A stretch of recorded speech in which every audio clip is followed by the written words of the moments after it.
नमस्कार साथियों। आज हमारे अध्ययन का विषय है राजस्थान में अधिवास प्रतिरूप, सेटलमेंट पैटर्न्स इन राजस्थान।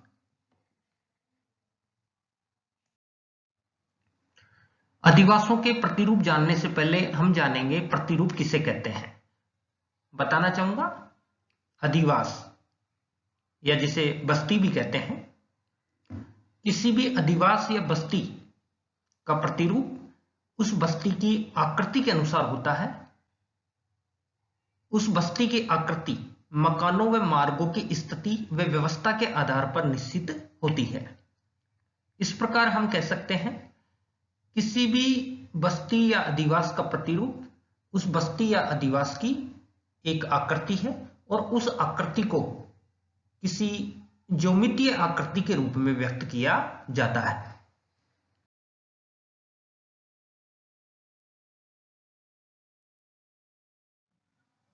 जैसे रेखीय, वृत्ताकार, त्रिभुजाकार, आयताकार आदि।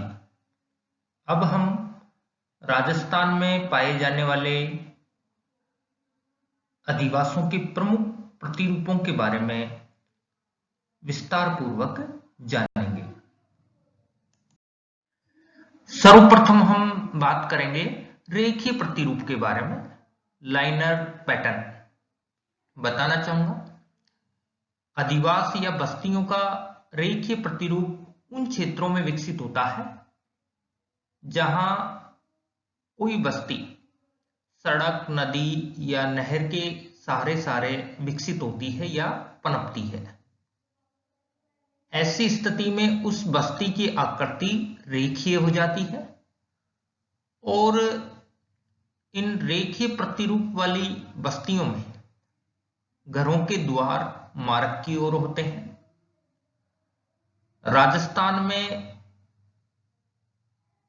शेखावाटी प्रदेश में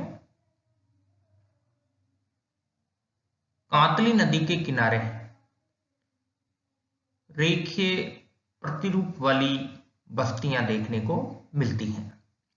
दिए गए चित्र के माध्यम से भी आप रेखीय प्रतिरूप के बारे में और अधिक जानकारी प्राप्त कर सकते हैं।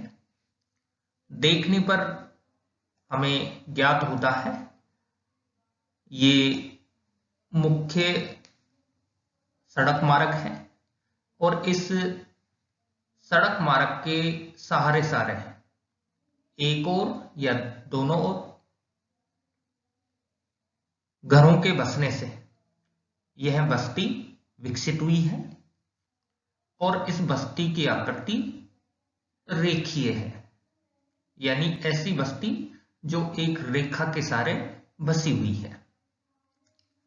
और इस बस्ती में दोनों ओर के मकानों के मुख्य द्वार मार्ग की ओर है। ठीक है। सामने दिखाई दे रहा एक वायु फोटो चित्र है जिसमें कनाडा के क्यूबेक प्रांत में सेंट लॉरेंस नदी के किनारे बसी चैंपलेन की बस्ती है। इस बस्ती का प्रतिरूप रेखीय है। आप देख सकते हैं किस प्रकार यह बस्ती सेंट लॉरेंस नदी के सहारे रेखीय प्रतिरूप में विकसित हुई है। अब हम बात करेंगे चौक पट्टी प्रतिरूप के बारे में। बताना चाहूंगा, राजस्थान में अधिवासों के चौक पट्टी प्रतिरूप मुख्य रूप से समतल मैदानी भागों में योजनाबद्ध तरीके से बसी बस्तियों में देखने को मिलते हैं। इन बस्तियों से होकर गुजरने वाली मुख्य सड़कें, गलियां व अन्य प्रकार के मार्ग एक दूसरे के समानांतर होकर समकोण पर काटते हैं। दिए गए चित्र में आप देख सकते हैं यह समतल मैदानी इलाकों में बसी एक बस्ती है और इस बस्ती से होकर गुजरने वाले मार्ग एक दूसरे के समानांतर हैं। जहां ये मार्ग आपस में मिलते हैं वहां एक दूसरे को समकोण पर काटते हैं। ऐसे में इस बस्ती की आकृति चौक पट्टी के रूप में हो गई है और यह अधिवासों का एक चौक पट्टी प्रतिरूप कहा जाता है। ठीक है, अब हम बात करेंगे अधिवासों के वृत्ताकार प्रतिरूप के बारे में। बताना चाहूंगा, अधिवासों के वृत्ताकार प्रतिरूप दो दशाओं में विकसित होते हैं।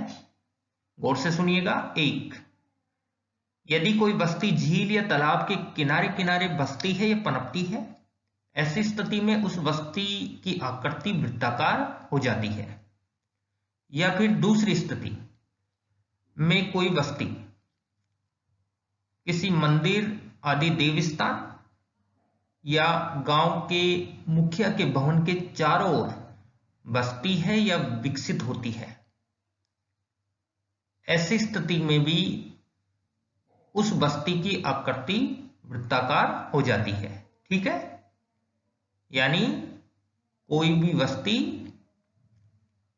या तो वह झील या तालाब के किनारे किनारे बसती है या फिर मंदिर आदि देवस्थान या गांव के मुखिया के भवन के चारों ओर विकसित होती है, ऐसी बस्तियों की आकृति वृत्ताकार हो जाती है। ठीक है,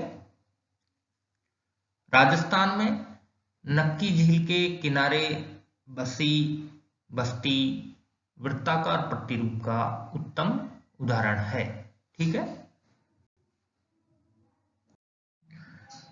दिए गए चित्र में बस्तियों के वृत्ताकार प्रतिरूप को प्रदर्शित किया गया है।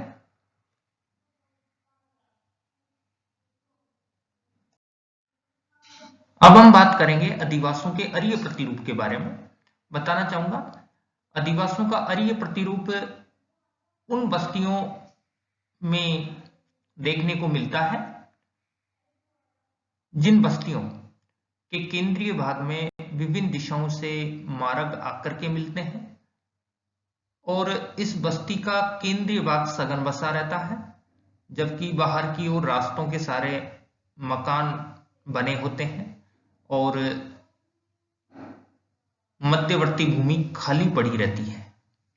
ऐसे में उस बस्ती का अरीय प्रतिरूप या त्रिज्या प्रतिरूप बनता है। जैसे उदाहरण के लिए, एक गांव के केंद्रीय भाग में विभिन्न दिशाओं से आकर मार्ग मिलते हैं और गांव का मध्यवर्ती जो भाग है वो सघन बसा है। बाहर जाने वाले रास्तों के सारे कुछ दूरी पर घर बने हैं और बाहर की जो मध्यवर्ती भूमि है वह खाली पड़ी है। ऐसे में उस बस्ती का प्रतिरूप अरीय प्रतिरूप होगा। आप देख सकते हैं, दिए गए चित्र के माध्यम से भी आप समझ सकते हैं, यह अरीय प्रतिरूप वाली बस्ती है। इस बस्ती में आप देख सकते हैं, इसके केंद्रीय भाग में विभिन्न दिशाओं से आकर के मार्ग मिलते हैं और इस बस्ती का केंद्रीय भाग यानी बीच वाला भाग या कहें मध्य भाग सघन बसा है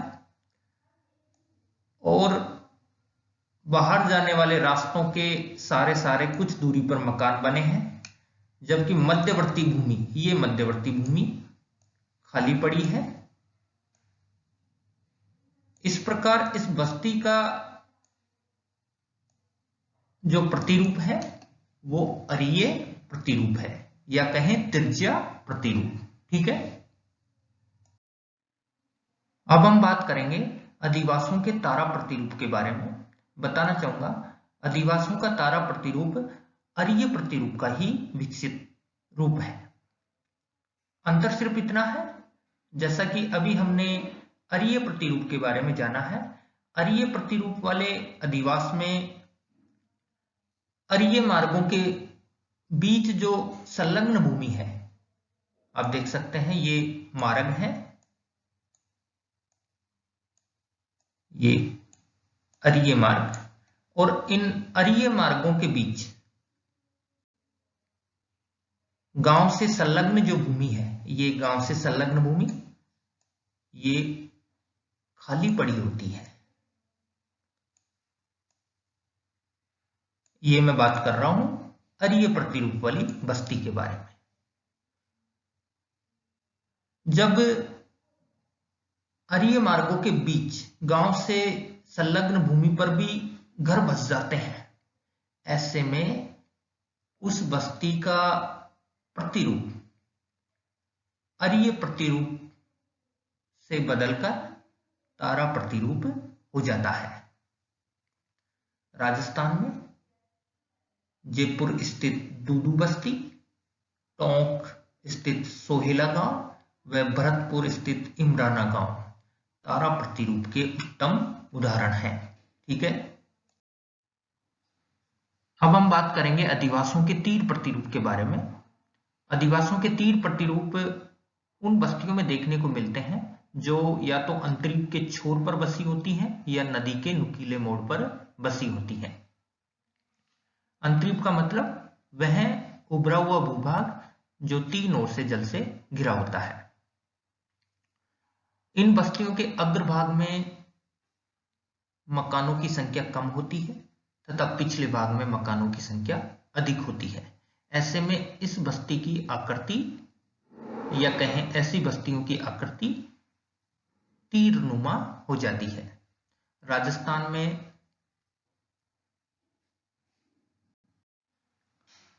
मेंढा नदी के मोड़ पर बसा अस्तेड़ा गांव तीर प्रतिरूप का उत्तम उदाहरण है। ठीक है, अब हम बात करेंगे अधिवासों के त्रिभुजाकार प्रतिरूप के बारे में। बताना चाहूंगा, अधिवासों का त्रिभुजाकार प्रतिरूप उन क्षेत्रों में विकसित होता है जहां कोई सड़क, नदी या नहर दूसरी सड़क, नदी या नहर में जाकर मिलती है किंतु उसे पार नहीं करती। ऐसी स्थिति में जो त्रिकोण बनता है, उस त्रिकोण में अधिवास के पनपने से त्रिभुजाकार प्रतिरूप विकसित होता है। दिए गए चित्र के माध्यम से भी आप समझ सकते हैं, यह कोई एक नदी है और इस नदी में कोई दूसरी नदी आकर के मिल रही है। इस प्रकार इन दोनों नदियों द्वारा त्रिभुज की दो भुजाएं निर्धारित कर दी गई हैं जो बस्ती की भी सीमाएं होंगी। अब बस्ती का विकास सिर्फ एक दिशा में होगा और वह दिशा है आगे की ओर खाली पड़ी भूमि में। इस प्रकार एक त्रिकोण बनता है या कहें त्रिभुज बनता है जिसकी दो भुजाएं तो नदियों द्वारा निर्धारित की गई है और इसकी तीसरी भुजा आगे की ओर खाली भूमि में बस्ती के बसने से निर्धारित होती है। इस प्रकार इस बस्ती की जो आकृति बनेगी वो आकृति होगी त्रिभुजाकार।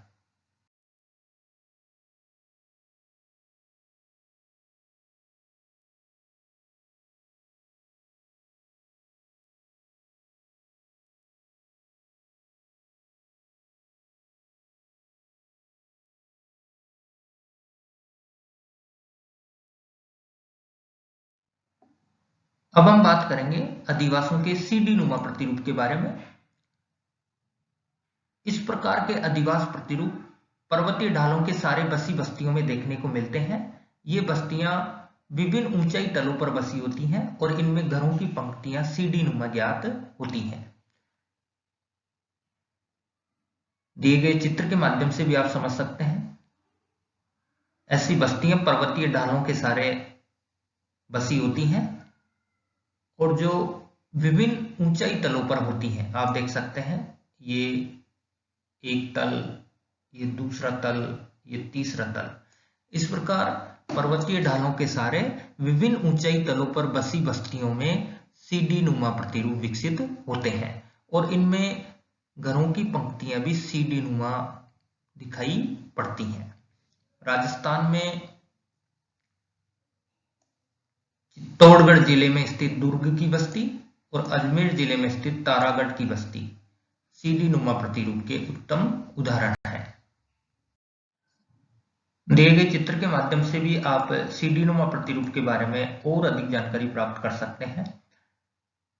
आप देख सकते हैं किस प्रकार यह बस्ती पर्वतीय ढालों के सहारे बसी है, जिसमें विभिन्न ऊंचाई के तल हैं और घरों की पंक्तियां सीढ़ीनुमा दिखाई पड़ती हैं। ठीक है, अब हम बात करेंगे अधिवासियों के मधुमक्खी छत्ता प्रतिरूप के बारे में। बताना चाहूंगा, अधिवासियों का मधुमक्खी छत्ता प्रतिरूप जनजातीय लोगों की बस्तियों में देखने को मिलते हैं। इन जनजातीय लोगों के छोटे छोटे घर होते हैं जो पास पास होते हैं और इनकी छतें गुंबदनुमा होती हैं। ऐसे में इन घरों को ऊपर से देखने पर मधुमक्खी छत्ते के समान दिखाई पड़ते हैं। राजस्थान में भील जनजाति के अधिवास मधुमक्खी छत्ता प्रतिरूप का उत्तम उदाहरण है। दिए गए चित्र के माध्यम से भी आप देख सकते हैं किस प्रकार आदिवासी लोगों के जो घर होते हैं छोटे छोटे और पास पास, और इनकी छतें गुंबदाकार होती हैं और ये ऊपर से देखने पर मधुमक्खी के छत्ते के समान दिखाई पड़ते हैं। अब हम बात करेंगे बस्तियों के वर्गाकार या चौकोर प्रतिरूप के बारे में। बताना चाहूंगा, बस्तियों का वर्गाकार या चौकोर प्रतिरूप उन बस्तियों में दिखाई पड़ता है जो बस्तियां सुरक्षा की दृष्टि से चौकोर परकोटे में बसाई जाती हैं। जयपुर का ऐतिहासिक परकोटा राजस्थान में बस्तियों के चौकोर प्रतिरूप का उत्तम उदाहरण है। ठीक है, अंत में अनियमित प्रतिरूप के बारे में जानेंगे। जैसा कि नाम से स्पष्ट है, वे बस्तियां या वे अधिवास जिनसे किसी निश्चित आकृति का निर्माण नहीं होता, उन्हें इस वर्ग में सम्मिलित किया जाता है। यानी ऐसी बस्तियां जिनसे किसी निश्चित आकृति का निर्माण नहीं होता, उन बस्तियों के प्रतिरूप को अनियमित प्रतिरूप कहा जाता है। ऐसी बस्तियां अनियोजित तरीके से बसी होती हैं और इनमें गलियां भी अनियमित होती हैं। बांसवाड़ा का लालपुरा गांव अनियमित प्रतिरूप का उत्तम उदाहरण है। ठीक है, अंत में आप सभी का धन्यवाद।